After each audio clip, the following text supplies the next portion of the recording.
Belki akbal şeýle däldi ediydim. Hataly men ütünç ýerin tutmady. Göz ýaşymy sen oňda gizledim. Özüme aklamana gücüm yetmedi.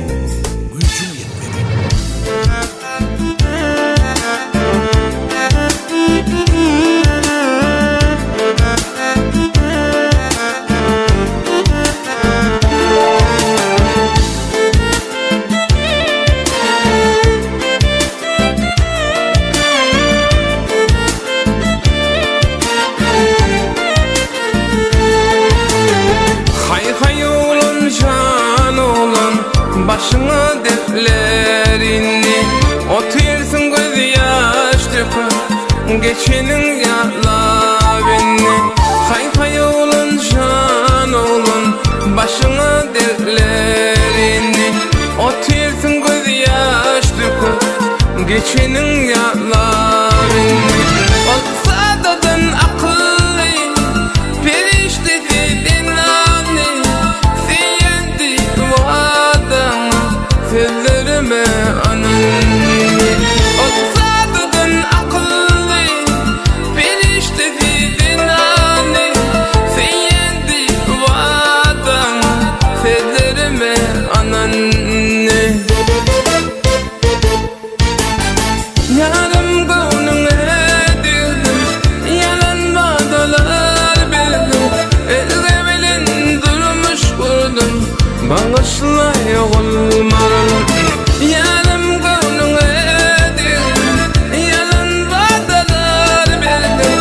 Elde bilin durmuş kurdum, bağışlay olmalım.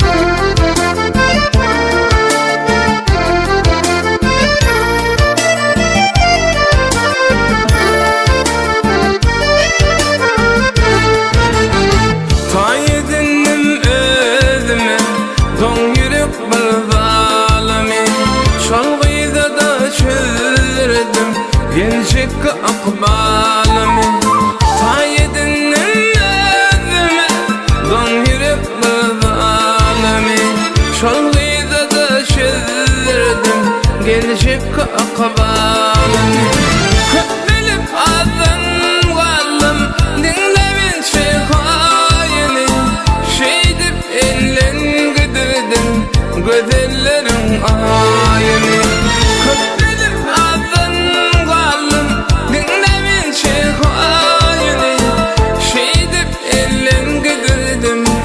bedenlerin ayını. Yarım gönlüne dildim, yalan vadalar bildim. Elde bilin durmuş kurdum, bağışlay olmalım. Yarım gönlüne dildim, yalan vadalar bildim. Elde bilin durmuş kurdum, bağışlay olmalım.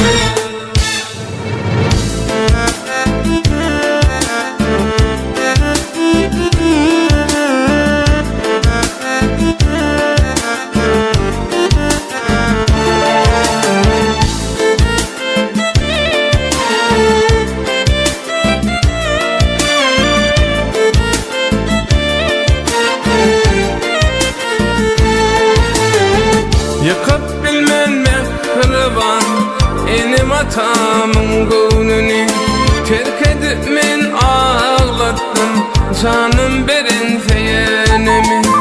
Yakıp bilmen mehriban enim atamın gönlünü terk edip men ağlattım canım berin feyenimi. Ayrı düşünmez bilip ençe düşmanlar bağışla geçer güne senin gönlüne değil. Ayrı düşünme bilin ençe düşmanlar